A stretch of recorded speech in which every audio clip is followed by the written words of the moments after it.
G'day and welcome back to the Dive channel. Today's topic, an introduction to rebreathers.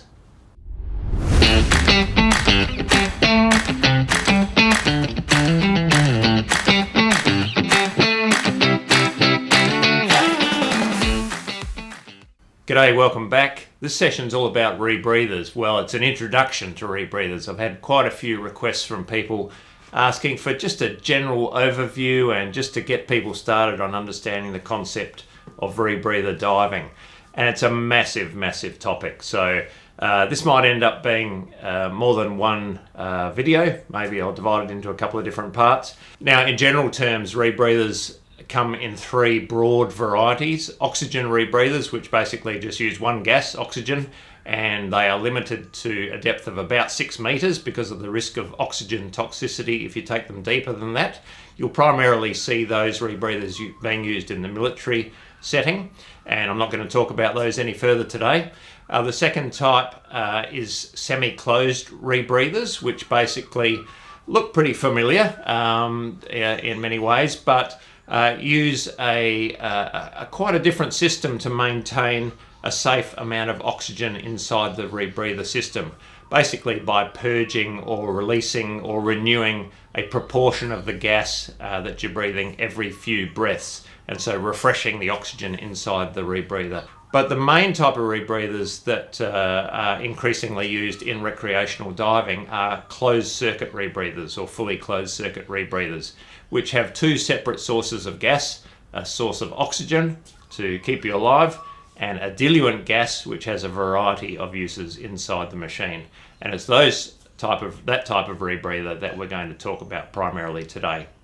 When it comes time to choose your first closed circuit rebreather, I don't want to tell you which rebreather is my favorite. I don't want to tell you which rebreather is best suited to your type of diving, because there are a huge number of factors that need to be considered. And the bottom line is that we are blessed with a large number of very high quality companies producing fantastic products now.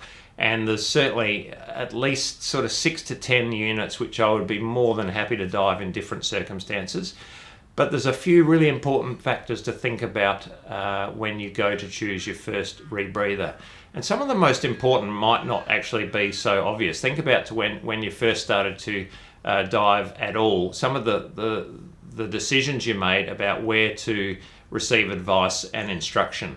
And what I would strongly recommend is that you start to look into a type of rebreather that is being used by a lot of people around you and is well supported in your local environment. So, in other words, don't be the one guy in your country who has a very unusual or unique rebreather that no one else around you seems to use or share, because you won't have the support, you won't have people who can look over your unit and help fault find at times.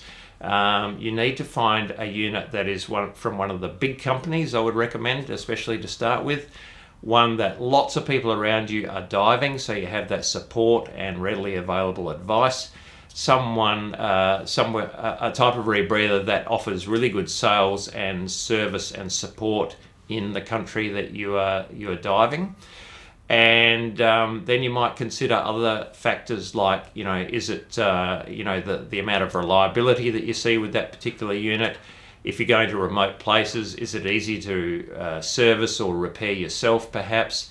And then start to look at, okay, this is the sort of diving I'm actually going to be doing, or this is what I project, the sort of diving that I might end up doing. Don't forget that might end up being 5 or 10 years down the track that you actually reach that ultimate goal of where in your mind you see yourself rebreather diving, whether it's deep wrecks or very long caves or whatever it is. You're going to have to start, like all of us, diving shallow reefs and shallow open water to start with. And for some people, that's where their rebreather diving will take them. I've got friends who do lots of shallow water videography, for example, who want to just spend hours and hours doing macro photography and video of creatures underneath jetties, and for them rebreathers offer a fantastic solution. So with that said, let's start to look at the detail. Now, rebreathers are much older than open circuit scuba diving. The open circuit regulator was invented by Cousteau and Gagnon in the 40s. Rebreathers have been long used in the military. It was the late 1800s when the first proper rebreather, sort of came together in all its components, and the two world wars saw a big, push forwards in rebreather technology. And today, luckily for us, it's become almost mainstream in recreational diving. So what are the basic components? Well, in its most simplest form, a plastic bag that you breathe in and out of is the fundamental construct of a rebreather. If you can imagine a plastic bag that you just exhale and inhale back and forth into, you're rebreathing your own gas that you're exhaling and then re-inhaling again. And you can immediately see there's a couple of problems with that. And the first one is that you are exhaling carbon dioxide into the bag, which you are going to breathe back in again. And very quickly, the amount of carbon dioxide inside the bag will become poisonous, and you'll be overcome with carbon dioxide toxicity. If you haven't tried that, it's a very uncomfortable experience to start breathing carbon dioxide. You can have a go just with a paper bag. Please don't put a plastic bag over your head, because the other problem that you'll be aware of is that the oxygen level inside the plastic bag is rapidly going to be depleted. We're breathing in 21% oxygen as we are normally respiring, and we're exhaling only about 17% oxygen. The other percentage has been consumed by the metabolic processes in our body. Now, sitting here at rest, I'm probably using between 300 and 500 mils of oxygen per minute. And so if I'm going to safely breathe in and out of my plastic bag, I need to be adding that much oxygen back into the bag to sustain life. Otherwise, slowly but surely, the oxygen amount in the bag is going to diminish. And that is one of the fundamental purposes that the rebreather has to maintain a safe amount of oxygen in the loop, the rebreather loop, so that we can continue to safely dive. So we have to deal with the oxygen. We have to deal with that increasing amount of CO2 inside the breathing loop.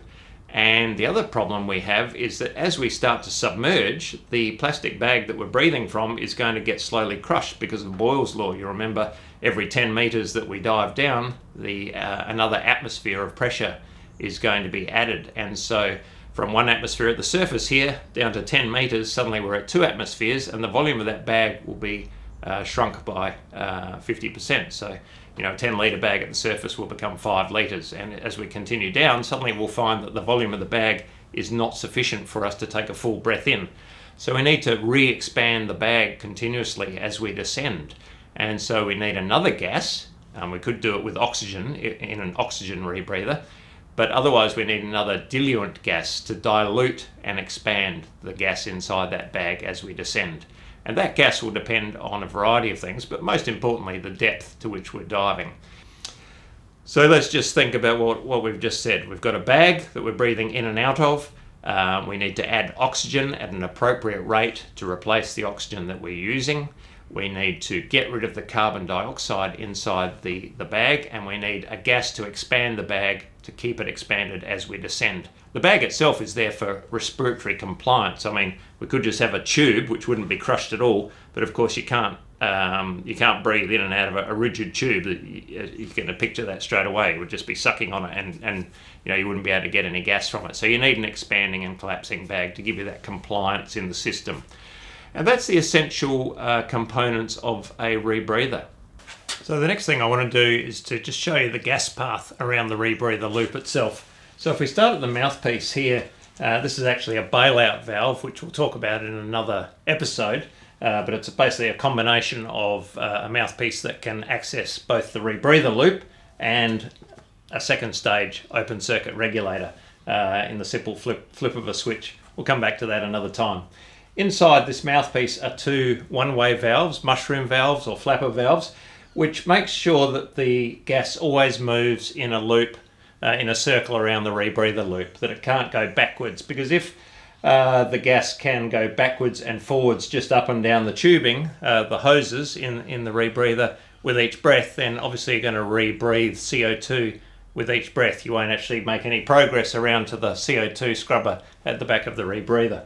So these mushroom valves are situated just either side of this mouthpiece here, and again we'll show you those in another video. The direction of flow in the Megalodon rebreather is in this direction. That is actually different in different rebreathers, so it's just something to be aware of.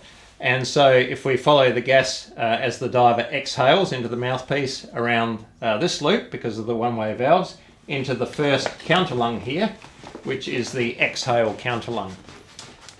We know it's the exhale counterlung because it has this overpressure valve here, which, like on a dry suit, for example, enables gas to escape in the event that the rebreather becomes overpressurized. If you're ascending and for some reason you allow the rebreather to get too much gas expanding inside it and overpressurize, it will allow gas to burp out of here, and you can set that the same as you can for a dry suit overpressure valve on the shoulder there.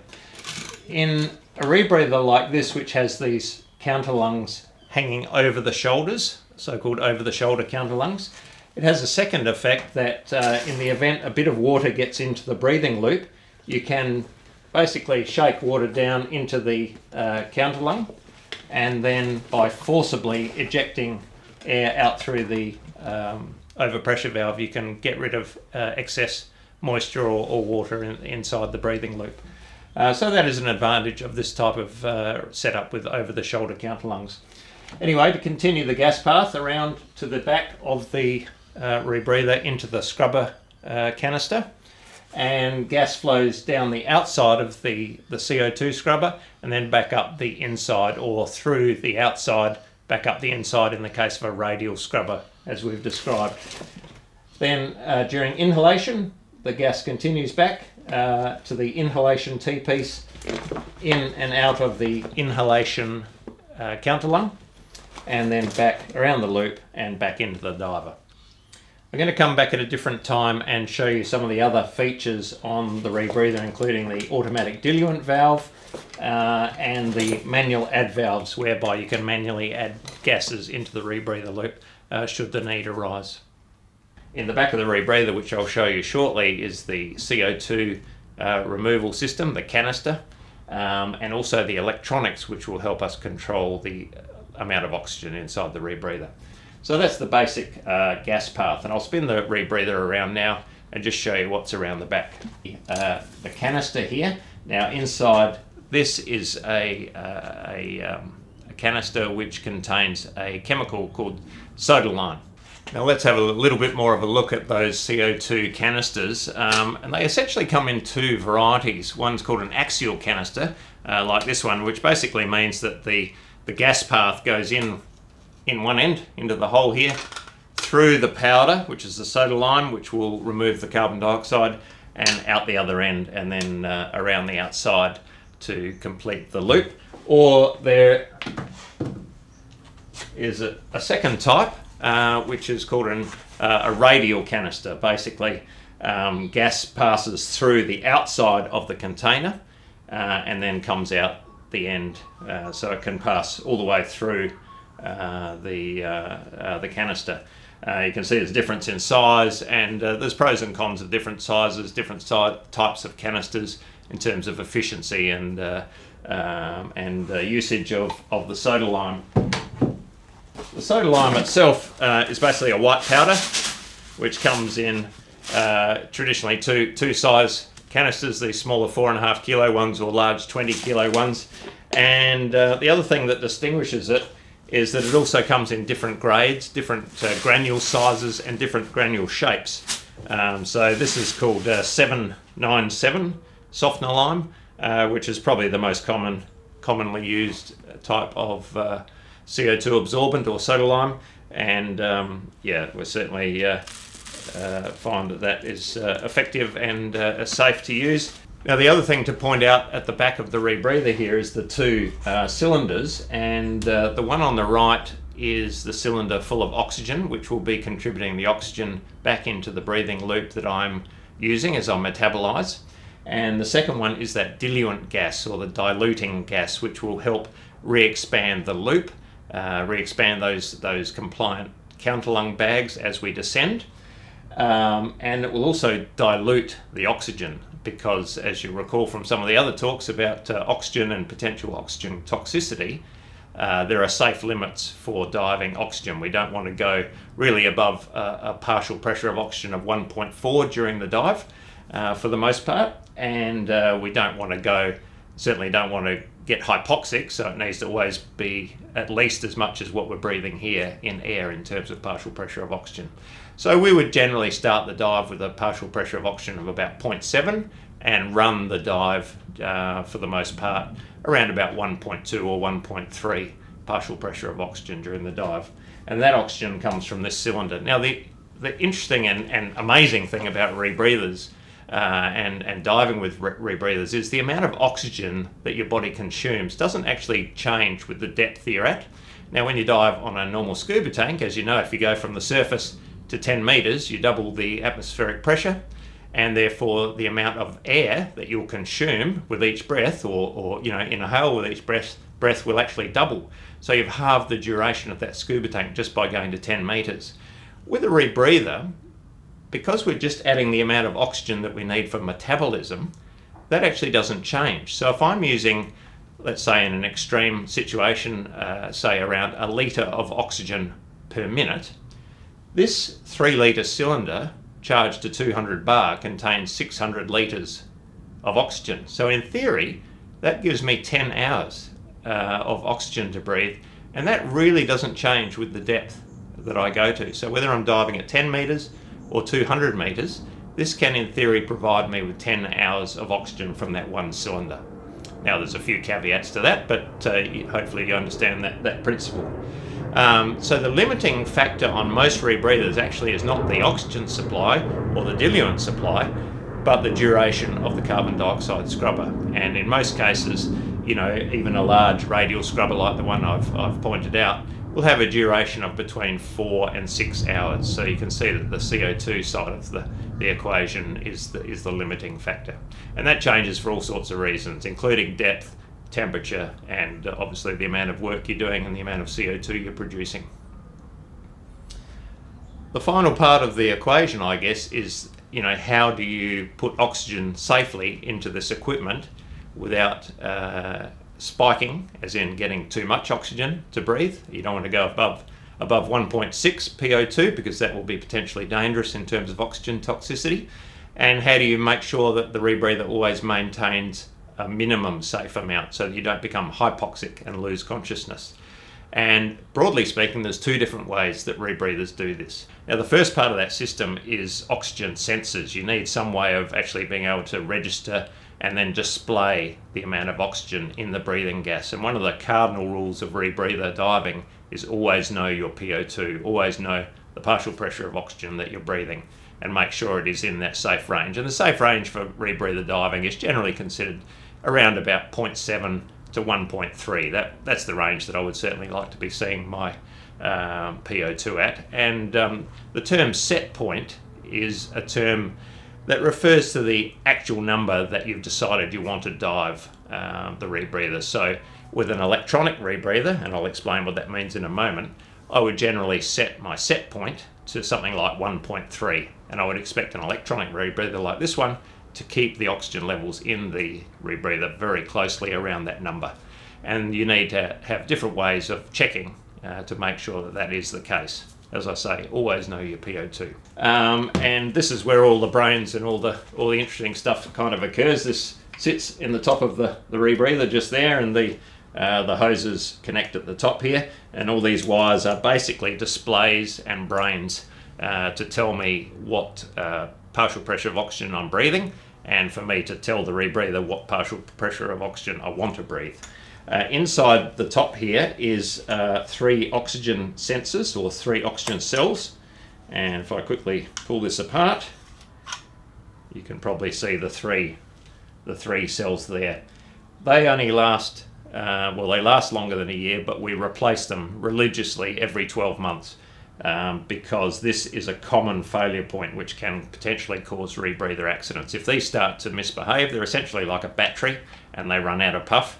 And whilst they might be good for a couple of years, we know that if we change them every 12 months, we'll absolutely, we should be safe.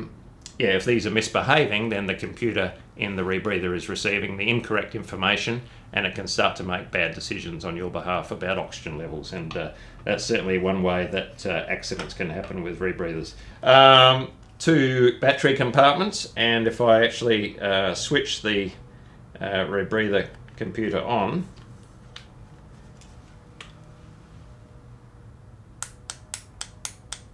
that click that you just heard is the solenoid being activated.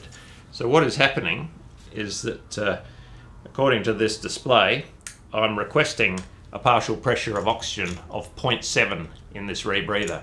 But of course it's just sitting in the air, so the partial pressure of oxygen at the moment is actually 0.21. So the computer is saying, aha, my 3 cells are all agreeing, the PO2 is only 0.21, we need to add some oxygen. So that mechanical noise you can hear there is a magnetically or electrically activated valve. A solenoid is activating the valve, opening it, and it would, if connected to the oxygen cylinder, squirt some oxygen into the breathing loop. Now I'm breathing, and that will mix with the other gas in the loop, go around and around, come back to the cells. The cells will then have another look at the gas and decide whether it has reached the PO2 set point, the set point that I've asked for, which is 0.7 at the moment. And if it has, it will stop injecting oxygen for the moment until the oxygen falls, because I start to metabolize the oxygen in the loop. If it's still low, then it will keep squirting and opening and adding oxygen until it reaches that set point that I've requested. So inherently, these electronic rebreathers can be extremely safe, because as long as they're working accurately and they've been maintained properly, the cells have been replaced on the due date, then the diver being distracted by various tasks like navigating through a cave or using underwater cameras or just being complacent, the rebreather should, in theory, look after the diver and keep their PO2 in a safe range. The problem is, of course, that, as we know, complacency is a big danger in any sort of diving, and if the diver sort of takes it as read that the rebreather's looking after him or her, then that's when it can malfunction and bite you in the backside. So the diver still needs to be very, very vigilant, checking displays very frequently and making sure that the rebreather is doing what it's supposed to be doing.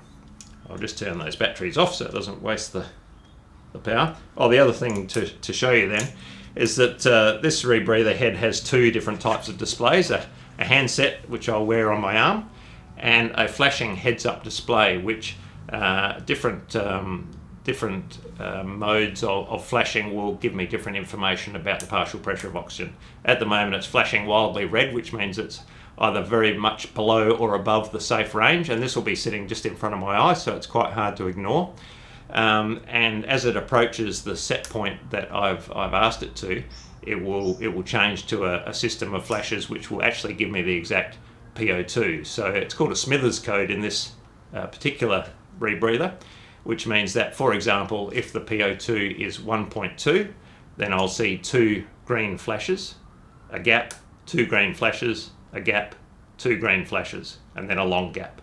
And those 2 green flashes are 1.2, 2 points above 1, and the set of 3 of them is the 3 different cells. The other way that information can be delivered to the diver, apart from a heads-up display which incorporates a system of flashing lights, is through some kind of digital heads-up display like the Nerd, which is made by Shearwater, one of the best products that's ever come on the market in my opinion, and I own a couple of these, and really I don't like diving rebreathers without them anymore, because essentially what you're seeing when you look into this near eye retinal display, or Nerd, is the same as what you would see on your computer. And of course it's attached to the rebreather, so it's not only giving you live information about the 3 cells. So I look in here at the moment and I can see 0.21, 0.21 and 0.21 for the 3 cells across the display.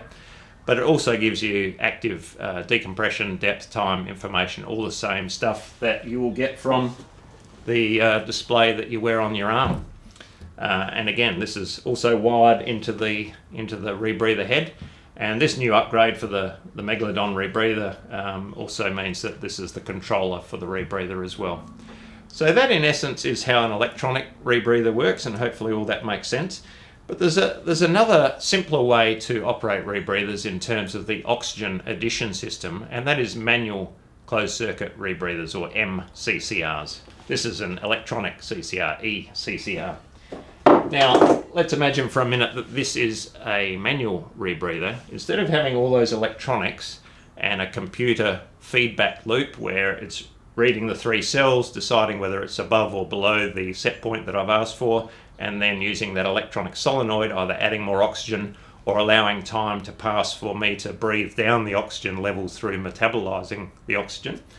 I can have a thing called a leaky valve, or it was originally the first commercial product which was available was the KISS rebreather, designed by Gordon Smith, and I bought the first early version of the KISS Classic in 2002. And Gordon had come up with this amazing concept of using a leaky valve addition system for closed circuit rebreathers, and he put it on the market. Essentially, there is a valve which would look something like this. This is not exactly right, but oxygen comes in, goes through an orifice, and then oxygen comes out the other side. Oxygen will come out at a rate that you can adjust and set by either adjusting a needle valve or by adjusting the intermediate pressure of the first stage regulator. And if you set that for, let's say, 600 mils per minute oxygen delivery, and I know that my underwater oxygen consumption is going to be just slightly higher than that, say 700 mils per minute, then that means there's a baseline amount of oxygen always trickling into the loop, but the PO2 will slowly degrade, and I need to keep a very close eye on my displays. And when it's dropping a little bit, then what I'll do is press my oxygen addition button and just squirt a little bit more in to top it back up again. And if it's set up really, really well, then actually that system is incredibly effective. The oxygen levels in the loop are very, very stable, and the deeper you are, actually the more stable they become, because there's a lot more oxygen molecules inside the loop, so it takes longer to degrade. And essentially, you become, of course, very invested in keeping a close eye on your PO2, especially if you've got a heads-up display or a NERD, something like that. And it requires just occasional dabs on the oxygen, and it becomes very instinctive, and it's a very good way to start your rebreather diving because it forces you to be vigilant with your displays. And certainly, there is a reason to encourage that philosophy in rebreather diving. The problem is, of course, that if you do become distracted, or you unexpectedly do work, or you forget that as you're ascending, your PO2 is going to start to fall, and for multiple reasons, then you can find your PO2 unexpectedly low. And I would say that is the greatest hazard of manual rebreather diving. I dive both kinds, and I'm very comfortable on both, and I see great pros and cons with both kinds of rebreather system. But in essence, that's the 2 broad types of oxygen addition systems within rebreathers. So let's just summarise what we've learnt. Rebreathers, basically a bag that you're breathing in and out of, but you're producing CO2, so we have to get rid of that, and we do that with the carbon dioxide scrubber using that chemical soda lime to remove the CO2 from the breathing gas. We're consuming oxygen, so we need to replace the oxygen, and we can either do that slowly by a leaky valve system, a manual rebreather, or by more complex electronics which will keep the partial pressure of oxygen at a preordained level. But the most important thing is that you must always know your PO2, and that means having displays of various types to keep a very close eye on it throughout the dive. We can dive for long durations because the amount of oxygen that we consume doesn't really change throughout the dive very much, and it's not really dependent on depth. And so a small cylinder of oxygen like this one can last many, many hours, and so it's very efficient in terms of the amount of stuff you have to carry with you.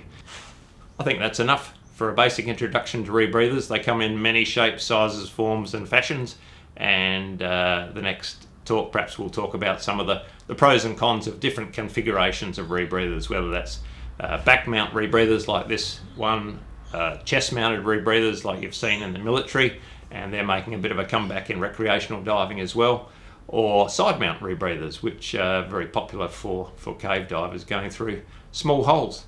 That's all for now. See you next time.